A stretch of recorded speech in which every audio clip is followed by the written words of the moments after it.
Alors, Crépin Agossou, bonsoir. Bonsoir Heureuse et bonsoir à tous et à toutes. Alors, dites-nous tout sur l'importance de la pratique. Nous disons l'ignorance tue. Oui. Mais vous savez, celui qui connaît mais qui ne met pas en pratique est pire que l'ignorant. Celui qui connaît mais qui ne met pas en pratique il est pire que l'ignorant.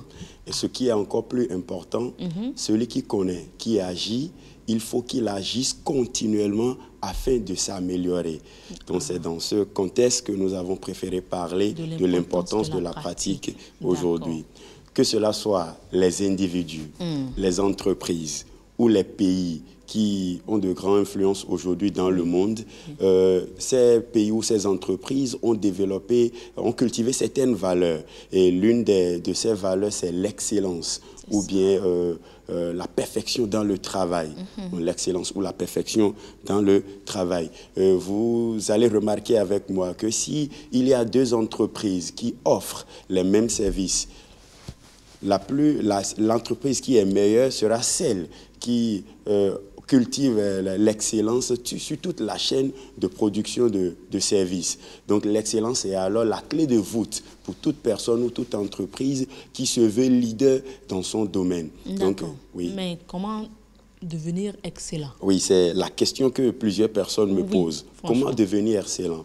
Devenir excellent, franchement parlant, c'est pas compliqué. Il y a un adage qui dit c'est en forgeant que l'on devient forgeron. Les Anglais disent « practice makes perfect ». C'est tout simplement pour dire, c'est à force de vous exercer que vous devenez parfait.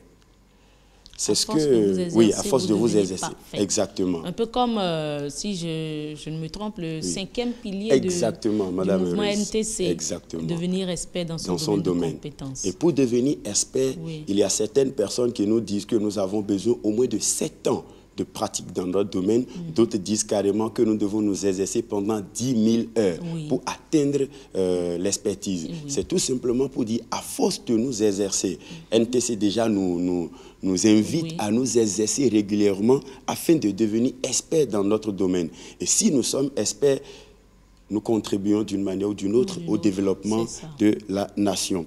Je vais prendre un exemple très simple. Quand nous considérons les meilleurs joueurs, les joueurs de football par exemple, ils s'entraînent au jour le jour, de manière à ce que s'ils se lâchent une seule fois, on sent que leur performance diminue. C'est ça, ça baisse automatiquement.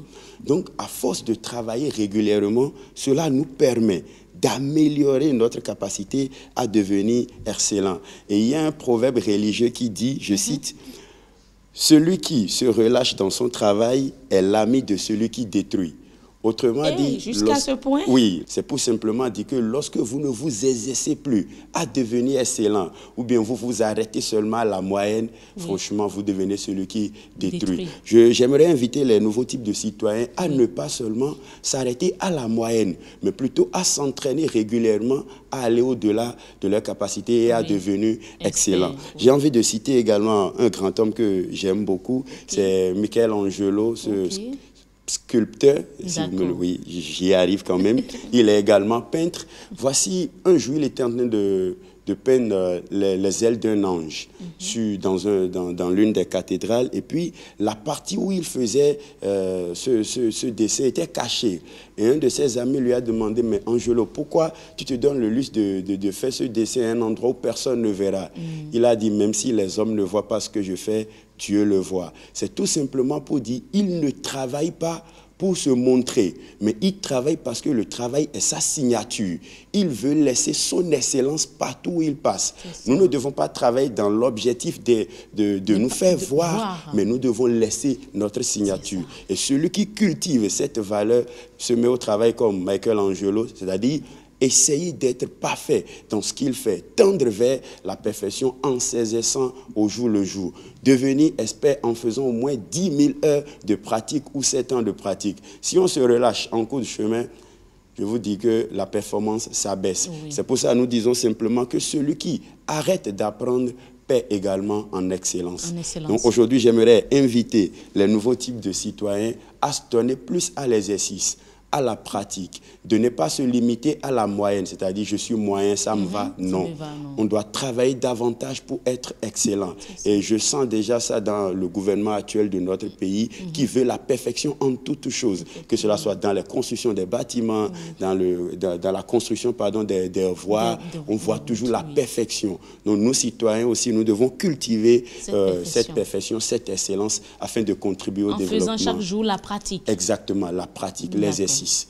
Comme des enfants qui apprennent à marcher, qui tombent, qui se relèvent, qui font chaque fois l'exercice et un jour, ils commencent par marcher parfaitement. Merci beaucoup, Crépin Agossou. L'importance de la pratique, voilà donc son contenu. Nous vous invitons à ne jamais relâcher. Nous vous invitons au dépassement de vous-même, le dépassement de soi, afin d'être expert dans votre domaine de compétences comme le 5e pilier du mouvement Nouveau Type de Citoyen, grâce à qui vous suivez cette émission, le Nouveau Type de Citoyen. Nous vous remercions pour l'attention et ce sera tout. On se dit à très bientôt. Portez-vous bien.